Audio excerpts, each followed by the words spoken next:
अस्सलाम वालेकुम। डायलॉग के साथ मैं हूं इकरा हारिस। हमारे मुल्क की सियासत ऐवानों से ज्यादा अदालतों में तय होती है। कौन कब हुक्मरानी करेगा, किसी की हुकूमत कैसे चलेगी, किसी भी मुंतखब हुकूमत का कौन सा काम आईनी है और कौन सा गैर आईनी, गर्ज हर अहम सियासी और आईनी मसला सुप्रीम कोर्ट का चक्कर लगाकर ही तय होता है। आज भी सुन्नी इत्तेहाद काउंसिल की मखसूस नशस्तों के हवाले से एतराजात को सुप्रीम कोर्ट ने ही तय किया है। सुप्रीम कोर्ट ने आज इलेक्शन कमीशन और पेशावर हाई कोर्ट का मखसूस नशस्तों का फैसला मुअत्तल कर दिया है और इस फैसले के मौजूदा सियासी मंजरनामे पर 2 रस्म असरात मुरत्तब होंगे। हुकूमत जो अपने हिस्से से ज्यादा 23 नशस्तों में से 20 हासिल करके 2/3 अक्सरियत हासिल कर चुकी थी, अब इससे महरूम हो चुकी है। हुकूमत के लिए अब कोई भी आईनी तरमीम ऑपोजिशन के वोटों के बगैर कराना मुमकिन नहीं रहा। नई पेशरफ्त के बाद बहुत से अहम मामलात अब पाया तकमील तक नहीं पहुंच पाएंगे, जिसमें सबसे अहम जजेस की मुद्दत मुलासत में तौसी के लिए जेर गौर आईनी तरमीम भी शामिल है। इसका इंदिया कुछ रोज कबल ही वजीर कानून आजम नजीर तारड़ ने जुडिशल कमीशन के इजलास और इसके बाद निजी टीवी से गुफ्तगू में भी दिया था। अब ये सब मंसूबे धरे के धरे रह जाएंगे। हुकूमत के लिए सुप्रीम कोर्ट के फैसले के अलावा गंदम स्कैंडल वो हड्डी बन चुका है जो ना निगली जा रही है ना उगली। अब तक होने वाली तहकीकात और जराई से मिलने वाली खबरें चौंका देने वाली हैं। ये स्कैंडल 85 अरब की करप्शन से होता हुआ अब 320 अरब तक जा पहुंचा है। लेकिन हुकूमत साबिका निगरान दौर में इंपोर्ट की जाने वाली गंदम की तहकीकात के बजाय सिर्फ अपने दौर के 1 माह में इंपोर्ट होने वाली गंदम के किरदारों के तयन तक महदूद है। इसे अनजाना डर कहें या खौफ, लेकिन यह हकीकत है कि मौजूदा हुकूमत साबका निगरान हुकूमत के किरदार के हवाले से तहकीकात करने से कासिर है। यूं मुल्क का किसान आज भी अपने साथ होने वाले जुल्म की सच्चाई जानने से कासिर और मातम कना है। 29 अप्रैल के नाकाम एहतजाज के बाद अब 23 मई को किसान दोबारा से सड़कों पर आने की तैयारी कर रहे हैं। ऑपोजिशन का ग्रैंड अलायंस भी उनका हमनवा बनने को है। यह एहतजाज अलग से हुकूमत की मुश्किलात बढ़ाएगा। पीपल्स पार्टी नून लीग के साथ विफाकी काबीना का हिस्सा तो बनने जा रही है। देखना यह है कि क्या पीपल्स पार्टी इन मुश्किलात में से नून लीग को रेस्क्यू भी करेगी या नहीं। आज के इस डायलॉग में इन्हीं मसाइल को मौजूए बहस बनाएंगे। मेरे साथ मौजूद होंगे मुस्लिम लीग नून के सीनियर रहनुमा और सूबाई वज़ीर तालीम सिकंदर खयात साहब और साबिक secretary election commission Kanwar Dilshad साहब भी मुझे ज्वाइन करेंगे। तो सबसे पहले बहुत शुक्रिया सिकंदर खयात साहब आपके वक्त का। सिर्फ सूबा पंजाब की अगर बात करें तो 1 करोड़ 11 लाख से ज़ायद बच्चे तालीम से महरूम है। ऑब्वियसली आपकी प्रायोरिटीज़ में ये चीज़ शामिल होगी, लेकिन कुछ ऐसे इकदाम जो आप चाहते हैं कि होने चाहिए और कर भी रहे हों आप। जी सबसे पहले तो I am very thankful grateful कि आपने मुझे बुलाया और बड़ा इम्पॉर्टेंट टॉपिक है out of school children, school education generally. और बिल्कुल सही कहा आपने, करीबन व फिगर वेरीज 80 लाख से लेके 1 करोड़ के दरमियान बच्चे खाली पंजाब में आउट ऑफ स्कूल चिल्ड्रन हैं। और हमारी नंबर 1 ऑफ प्रायोरिटी जो है वो आउट ऑफ स्कूल चिल्ड्रन है। तो हम इनकी अब ये बड़ी डिटेल्ड इसके अंदर मैं 1 मिनट लूँगा आपका कि आउट ऑफ स्कूल चिल्ड्रन किधर हैं। ये बयान देना कि आउट ऑफ स्कूल चिल्ड्रन है is not enough. Has anyone ever mapped them?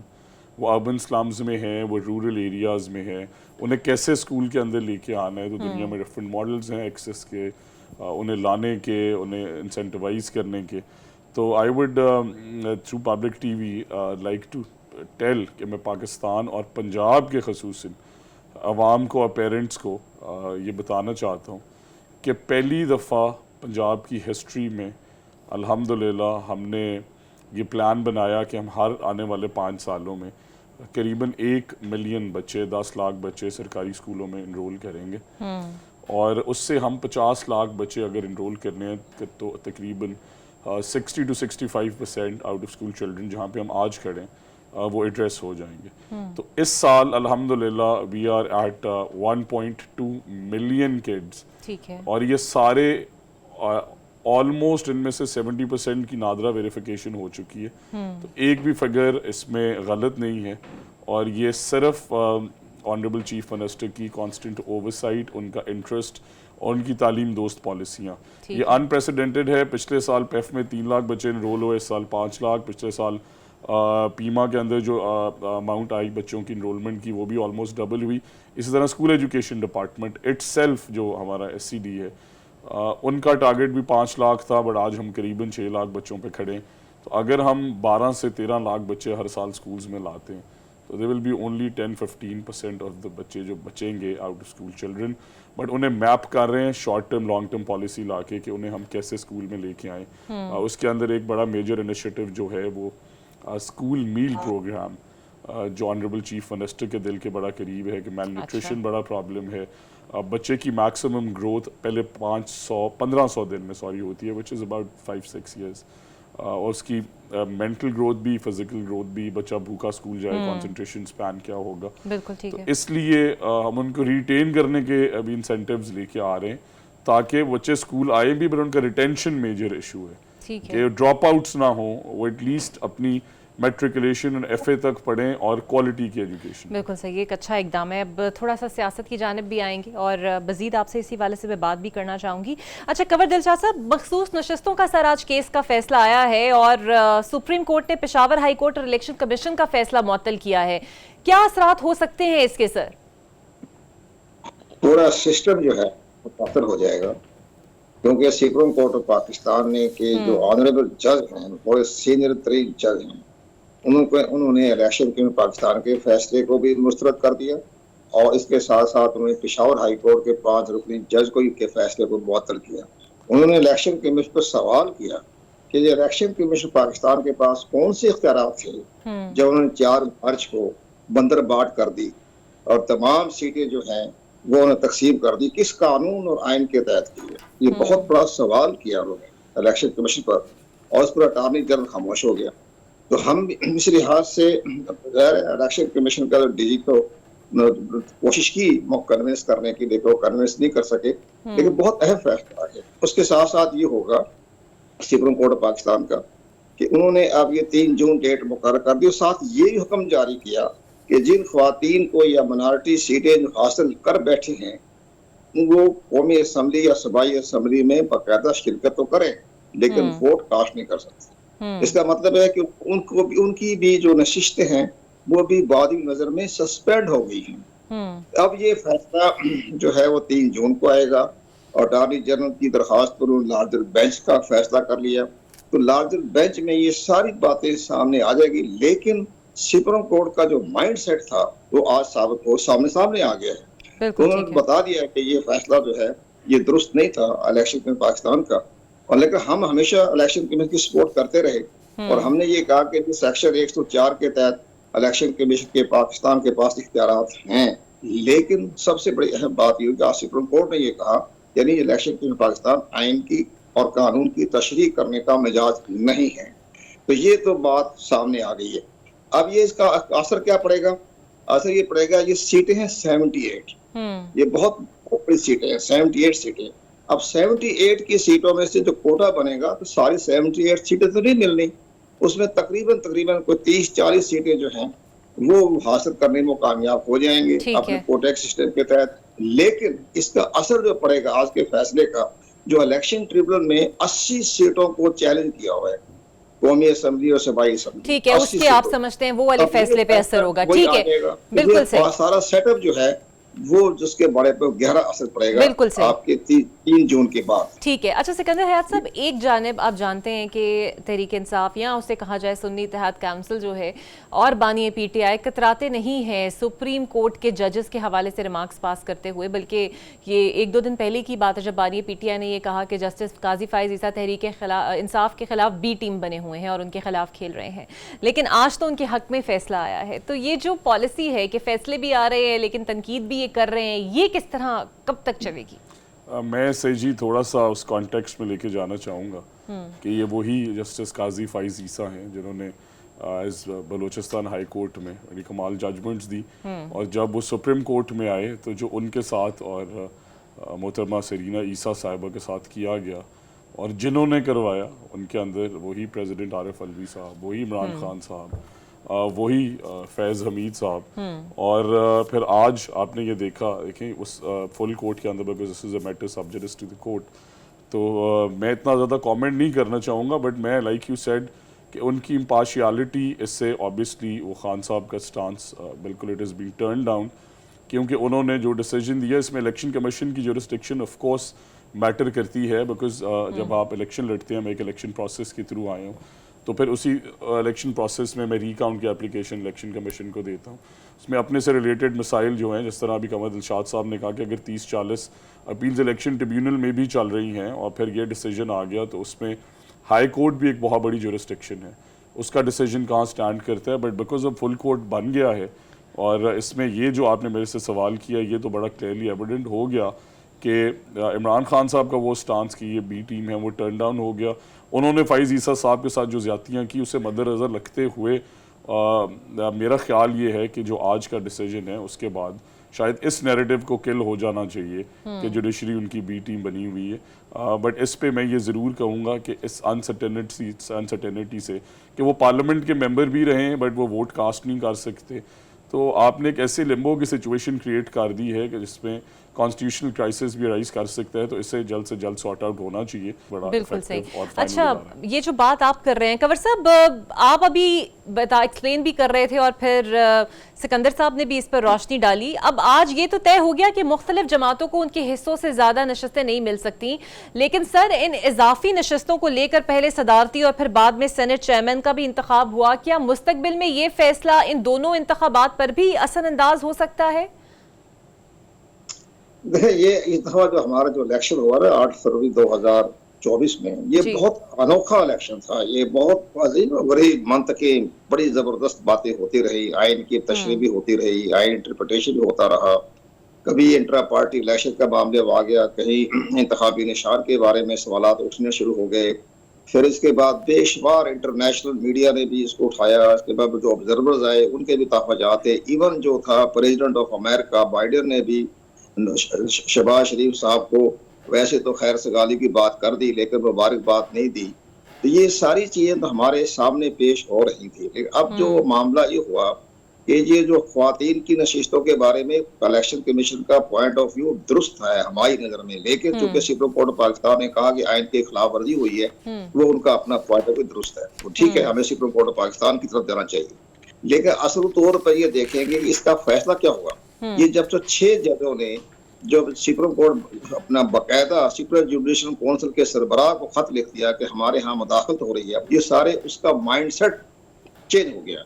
अब इसका असर पड़ेगा इलेक्शन ट्रिब्यूनल पर भी, और इलेक्शन ट्रिब्यूनल में तकरीबन 80 सीटों का केस चल रहा है, तो वहां भी इनको काफी रिलीफ मिल जाएगा। ज़ाहिर है वो फैसले दुरुस्त करेंगे, आइन के कानून के मुताबिक मेरिट के मुताबिक फैसला करेंगे।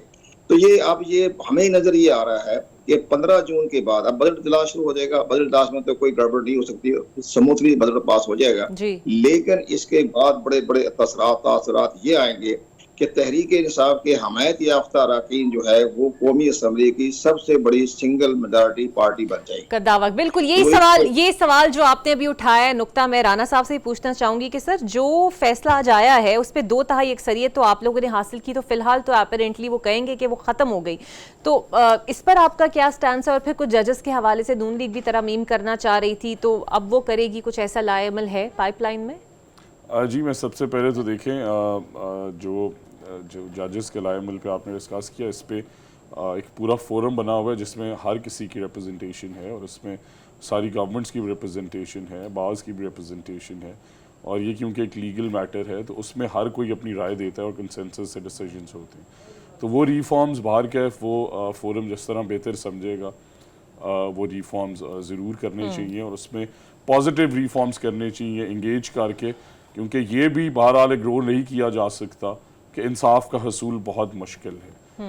आज भी कोर्ट्स के अंदर ऐसे लोग मौजूद हैं जो मर्जी से पिटिशंस मर्जी के जजेस पे लगाते हैं, और फिर अगर जिस तरह आपने देखा कि हाई कोर्ट का क्या डिसीजन था, सुप्रीम कोर्ट का क्या आया, तो उस पर भी एक पॉलिसी कि एक बंदे को अगर रिलीफ चाहिए और इतना महंगा रिलीफ है कि आपने सुप्रीम कोर्ट का आगे जज करना है, तो अगर उन्हें हम रिड्रेसल और ग्रीवेंसेस के जो रिड्रेसल का मैकेनिज्म है उन्हें लोअर कोर्ट्स में ले आएँ, इफेक्टिवली एक इस तरह का सिस्टम बनाएं, जजेस के शॉर्टेज को हम बड़ा क्लियरली एड्रेस करें, तो ये चीज़ें रिजॉल्व हो सकती हैं। वाकई और जजेस की जो सीट्स हैं इस पर भी सबको यूनिफॉर्मली बैठ के वे फॉरवर्ड बनाना चाहिए कि ये शॉर्टेज हमें एड्रेस करना है, वो लोअर कोर्ट्स में हो, वो हाई कोर्ट्स में हो, वो जिस कोर्ट के अंदर भी हो, ताकि आवाम को रिलीफ मिल सके। कमिंग टू योर पॉइंट कि आपने जो सीट्स की बात की, देखें पार्लियामेंट के अंदर आपको सिंपल मेजॉरिटी चाहिए होती है, 2/3 आपके पास हो तो इट इज़ अ ब्लेसिंग, ये बहुत बड़ी नेमत है।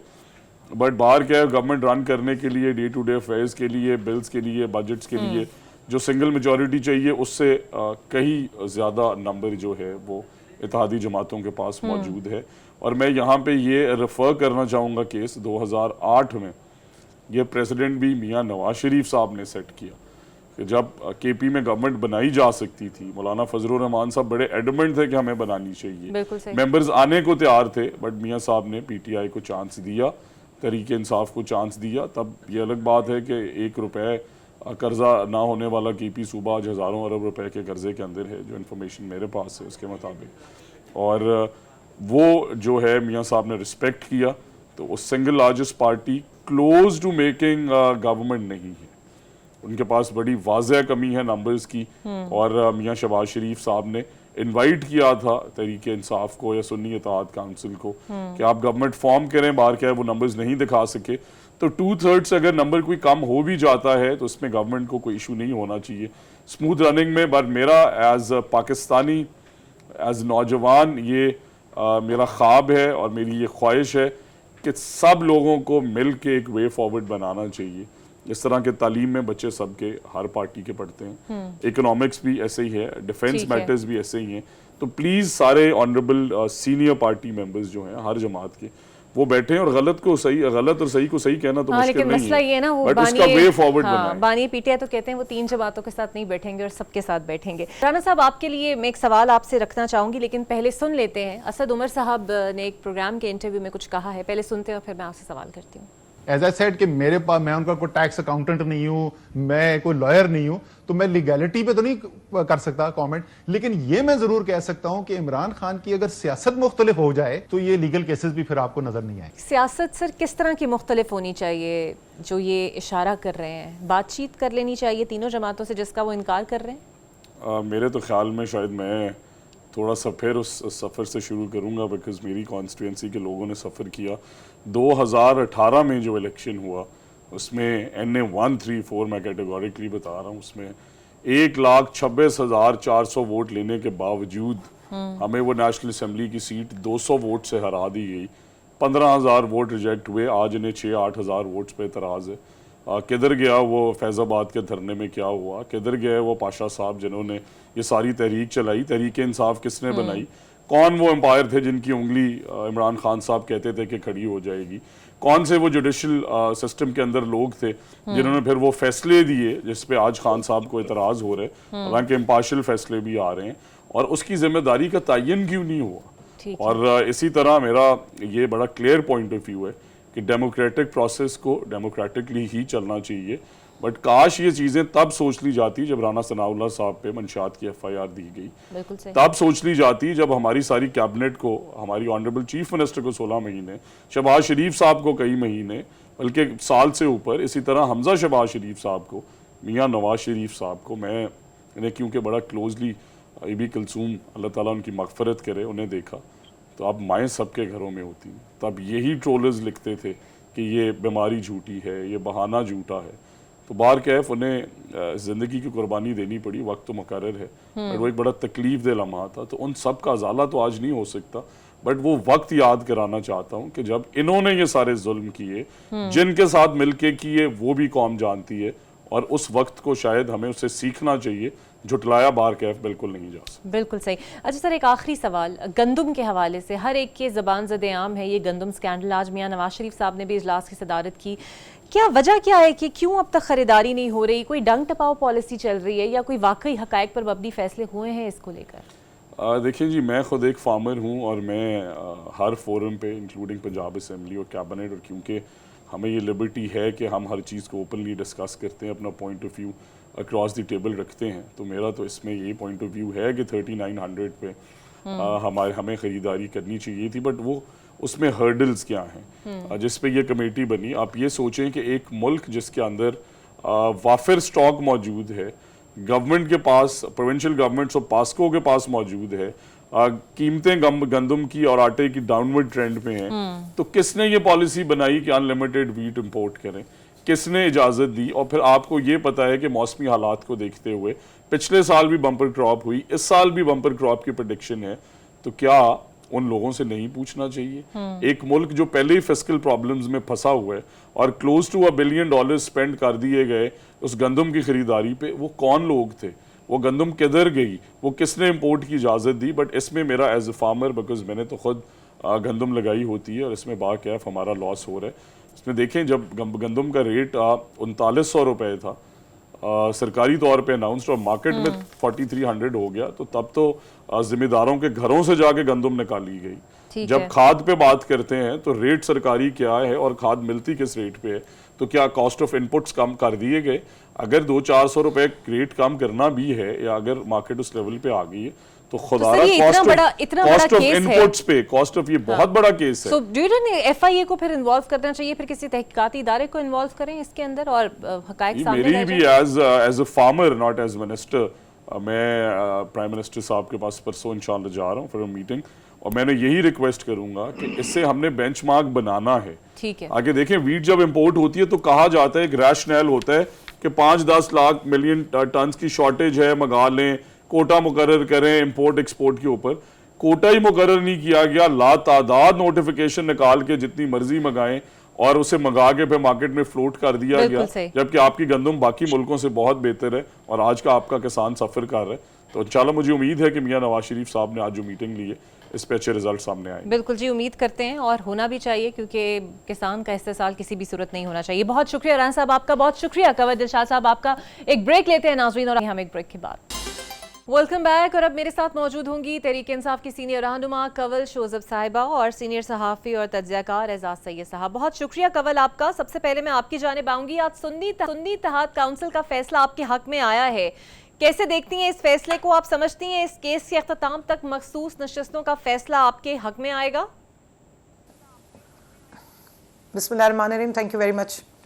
इकरा, देखें, हमारे हक में नहीं है, पाकिस्तान की आवाम ने जिसको वोट दी थी उस वोट की सैंक्टिटी की बात हुई। मैं आज हेयरिंग में थी, मैं पिटिशनर भी हूँ इस केस की, और आज जितने भी आर्ग्यूमेंट हुए उसमें एक सबसे हार्टनिंग चीज़ या बहुत इनकरेजिंग बात ये थी कि कॉन्स्टिट्यूशन की स्पिरिट पे और डेमोक्रेसी की स्पिरिट पे बात हुई, वोटर की जो वोट की सैंक्टिटी है उस पर बात हुई, और उसके हवाले से जो कॉन्स्टिट्यूशन की इंटरप्रिटेशन बनती है स्पिरिट पे उस पर बात हुई। और उसी हवाले से बारहा तीनों जजेस जो थे उन्होंने ये सवाल पूछा कि आप ये बताइए कि अगर ये सीट्स जो है प्रोपोर्शन या जो फार्मूला दिया गया है, फॉर इंस्टेंस मैं बता दूं पंजाब में 4.15 का फार्मूला लगता है कि यानी कि इतने मेंबरान जब आ जाते हैं ना असेंबली में तो उसके बाद एक रिजर्व सीट उस पार्टी की आ जाती है जिस पॉलिटिकल पार्टी की वो रिप्रेजेंटेशन करें।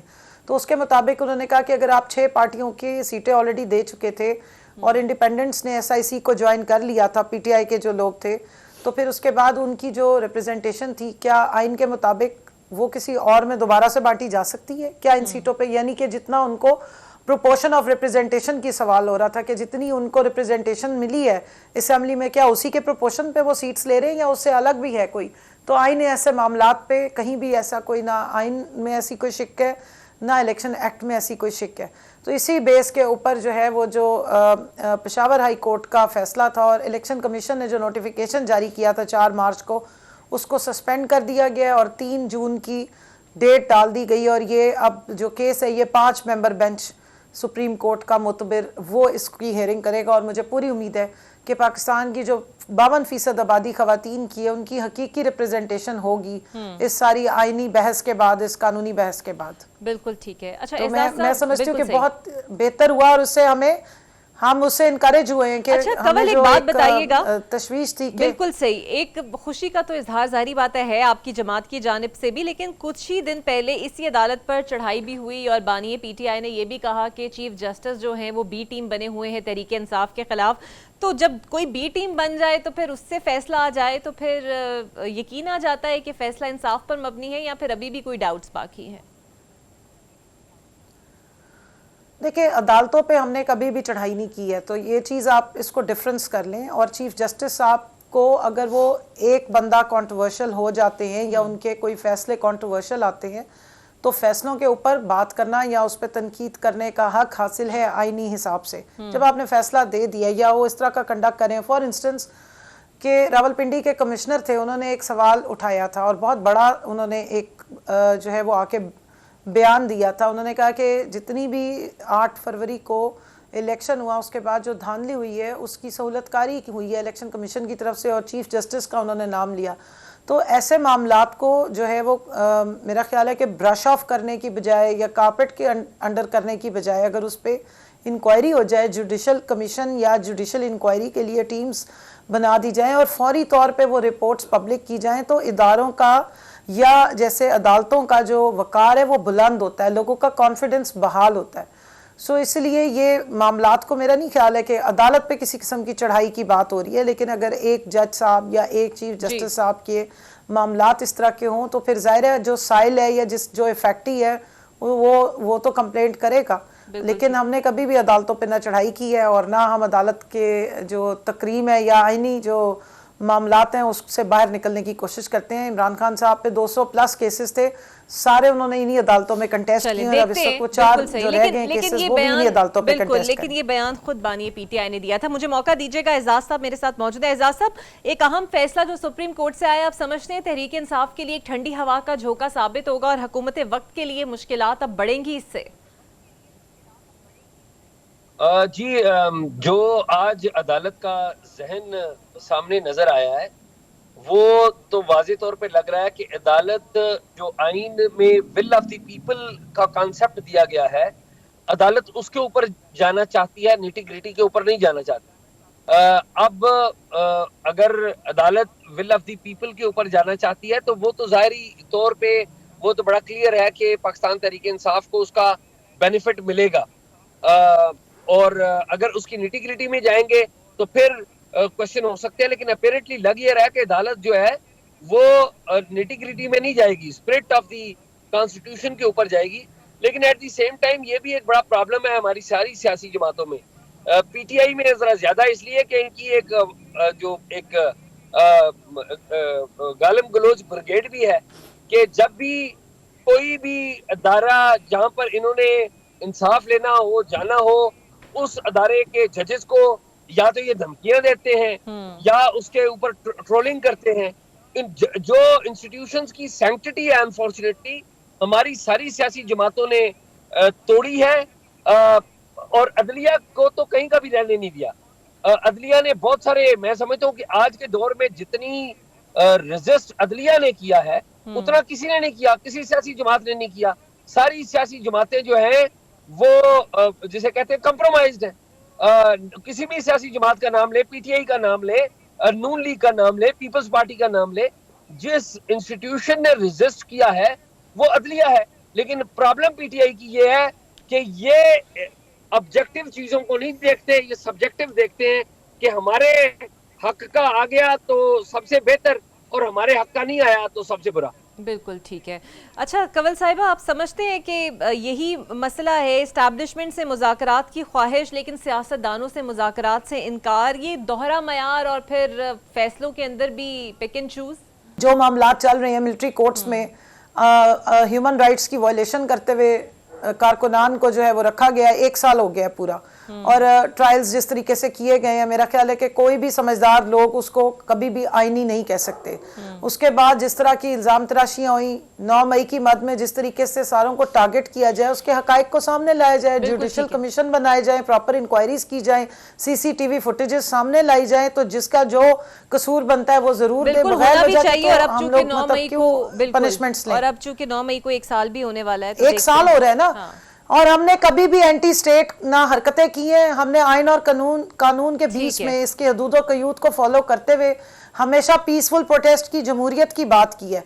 कॉम्प्रोमाइज्ड जो जमातें हैं वो बिल्कुल होंगी, जो डीलें लेकर आई हैं और जिनको आते ही 1 मिनट देखे ना, जिनको एयरपोर्ट पे जो है वो बायोमेट्रिक किए गए, जिनके सारे केसेस खत्म किए गए और सीधा उन्हें मीनार पाकिस्तान लॉन्च किया गया, उनको जरूर कॉम्प्रोमाइज कहें, लेकिन जिन्होंने इस मुल्क की जमहूरियत के लिए कुर्बानियां दी हैं, दे रहे हैं और अभी तक ना यहाँ से भाग रहे हैं ना कोई डीले मांग रहे हैं, उनके साथ ये टाइटल लगाने जाएंगे बिल्कुल नाजायज। बिल्कुल ठीक है। अच्छा एजाज साहब, आपको लगता है ये अबूरी रिलीफ है, क्योंकि जिस तरह के जो रिमार्क सामने आए हैं हो सकता है उसका एंड रिजल्ट भी पीटीआई के हक में आ जाए, और आज देखा गया कि bench attorney general election commission के नुमाइंदों के जो आर्ग्यूमेंट्स थे उससे भी मुतमईन कुछ खासा नजर नहीं आ रहा था? देखिए, पहली बात तो ये है कि हमारी बहन कमल ने जो बातें की हैं, जरा मैं इनको थोड़ा सा बता दूं। हमारी बहन है, जरा मैं इनको जाती तौर पे हमारा एक बामी एहतराम है, वो नहीं कर रहा हूं मैं। इन्होंने जमहूरियत का नाम लेके बड़ी बातें कर दी। देखिए, मैं तो कहता हूं कि नून लीग ने डील किया है, पीपल्स पार्टी ने डील किया है, और जनाब इमरान खान साहब डील के लिए तरस रहे हैं। वो कहते हैं मैंने सिर्फ एक बंदे से बात करनी है, आर्मी चीफ उसका नाम है, उससे हटते नहीं है। और 9 मई को जो कुछ किया, 10 मई को मैं इस्लामाबाद हाई कोर्ट में खुद मौजूद था, BBC मौजूद थी, सारा इंटरनेशनल मीडिया मौजूद था।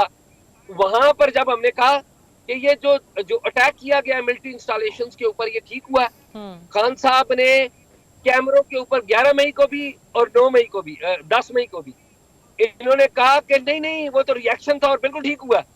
और फिर बाद में कहते हैं कि नहीं वो तो फॉल्स फ्लैग ऑपरेशन था। अब भाई खुदा का खौफ करें, आप ये कह रहे हैं कि 9 मई पहले कहते हैं कि ये बिल्कुल ठीक हुआ था, और फिर कहते हैं कि फौज ने खुद ही ऑपरेशन कर लिया, अपने खिलाफ ही ऑपरेशन कर लिया।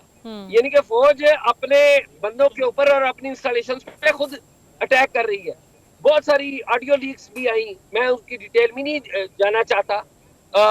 बात यह है कि अगर आपने जमहूरियत लानी है इस मुल्क में, तो आप सियासतदानों को मिल बैठना होगा। एक दूसरे को गाली देते हैं, और खान साहब माशाल्लाह इस वाले से बहुत बहुत आगे हैं। मतलब बड़ी अफसोस की बात है कि वो सियासत को ऐसी जगह पर ले गए हैं जहां पर एक जो बाहमी एहतराम है वो खत्म हो चुके हैं। कोई किसी का एहतराम नहीं रह गया इस मुल्क में। तो जब तक ये बाहमी एहतराम नहीं होगा, इखलाकियात नहीं ठीक होंगी, तो ये सियासत और जमहूरियत कैसे आगे बढ़ेगी? ये बात नहीं समझते। लेकिन वो सिर्फ क्योंकि एक हमने बात कर रही है तो बिल्कुल डिफेंड कर रहे हैं, तो बिल्कुल वो जिसे कहते हैं ब्लाइंडली डिफेंड कर रहे हैं। और मेरे ये ख्याल है कि पढ़े लिखे लोगों को, समझदार लोगों को कम से कम ये रवैया नहीं अपनाना चाहिए। ये रवैया हुआ तो 9 मई हो गया, ये रवैया हुआ तो बातें इधर तक हुई। सबसे पॉपुलर पार्टी थी ये जमात, आज भी है, मैं मानता हूँ आज भी है सबसे पॉपुलर पार्टी, लेकिन स्पेस क्यों नहीं मिल रही? स्पेस इसलिए नहीं इनको दी जा रही कि कोई भी स्पेस देने को इनको हक में नहीं है। सियासी जमातें कोई इनका नाम लेने के लिए तैयार नहीं है, तो सिविल सोसाइटी है वो इनके साथ खड़ा होने के लिए तैयार नहीं है। क्या मसला है? और इनके साथ ज्यादती भी हुई है, ये नहीं कि ज्यादती नहीं हुई, ज्यादती भी हुई है, लेकिन इनकी डायरेक्शन वही है कि रास्ता जो है आवाम के जरिए नहीं, हमने एक बंदे से बात करके रास्ता लेना है। ये इस तरह तो नहीं होगा। बिल्कुल ठीक है। कंवल चौधरी साहिबा, शेख वकास अकरम को पब्लिक अकाउंट्स कमेटी का चेयरमैन बनाने का फैसला हतमी है, तो शेर अफजल पर एतराजात क्यों थे? देखिए, मैं पहले एजाज भाई को जवाब दे दूं कि एक तो काफ़ी बोझ इमरान में आप बहुत आगे निकल जाते हैं।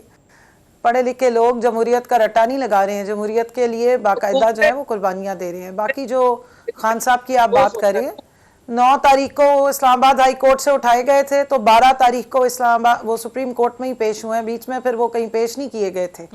और जो भी बात उन्होंने की थी वो उसको सुप्रीम कोर्ट का एक फैसला आया था, वहाँ पर एक जजमेंट आई थी, और एक कस्टडी में से इस्लामाबाद हाई कोर्ट की प्रेमिसेस में से जिनको इलीगली उठाया गया था, ये सुप्रीम कोर्ट बात कर रही है। और पीसफुल प्रोटेस्ट को अगर किसी और उसमें चेंज कर दिया गया, और जो आप ऑडियो लीक्स की बात कर रहे हैं, तो ऑडियो लीक्स पे तो बड़ा अच्छा केस चल रहा है इस्लामाबाद हाई कोर्ट में। ऑडियो लीक्स का तो बड़ा आप तरीक़ेकार है, डिटर्मिंड है, आप मेरे से ज़्यादा कोर्ट को कवर करते हैं, आइन के ऊपर आपकी नज़र है। उनका तो फोरेंसिक होना चाहिए, सीधा सीधा देखें कि कितने कितने पीसेस को कहाँ कहाँ जोड़ा गया और कैसे कैसे आवाज़ें बनाई गई हैं। और अगर कोई इस किस्म के सबूत हैं तो फिर ट्रायल्स क्यों नहीं चलते? आज 1 साल हो गया है हमारी खवातीन जेलों में, उनका ट्रायल नहीं चलता। अब आप मुझे बताइए, 9 मई का पूरा इल्ज़ाम लगा दिया, अली हमजा, सनम जावेद, वो यास्मीन राशिद साहिबा, ये सारी अभी तक जेलों में है। तो क्या अली हमजा लाहौर में भी थी और अली हमजा सरगोदा में भी थी? इस तरह के केसेस तो एक मतलब मॉकरी ऑफ लॉ है।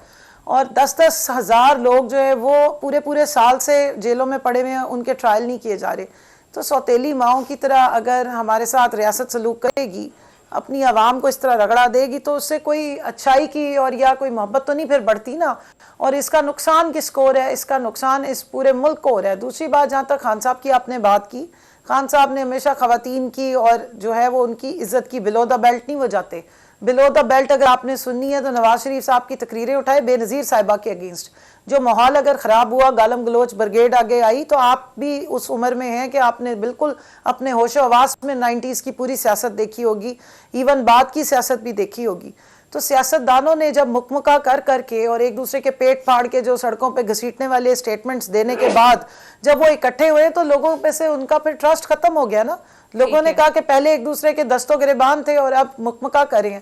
तो इमरान खान साहब किसी एक शख्स से जो एक इदारे को या एक उसको रिप्रेजेंट, वो बिल्कुल भी उनको ना इनवाइट करें डायलॉग के लिए, ना उनसे डीले मांग रहे हैं। पाकिस्तान तहरीक इंसाफ और पाकिस्तान के बानी चेयरमैन की पूरी स्ट्रेंथ उसकी आवाम ने 8 फरवरी को बता दी है। बिल्कुल सही, लेकिन इम्पोर्टेंट चीज आवाम ने 8 फरवरी को बता दी है कि वो किसके साथ खड़ी है। बिल्कुल सही। और जहां तक आपने शेर अफजल मरवत की बात की या शेख वकास साहब की बात की, तो देखिए दोनों में से जो भी बेहतर तरीके से काम करेगा, रहेंगे वो पीटीआई के या अब इस वक्त ज़ाहिर है under the name of SIC, ज्यादा बेस्ट ये है कि काम में डिलीवरी हो चुका है। एजाज सैयद साहब और कंवल जोसेफ साहिबा मेरे साथ मौजूद थी। होना तो यही चाहिए कि पीटीआई को भी तमाम सियासी जमातों के साथ एक टेबल पर मिलकर बात करनी चाहिए, क्योंकि हमारे इश्यूज बहुत बड़े हैं इस मुल्क के। इजाजत दीजिए, कल फिर मिलते हैं। अल्लाह हाफिज।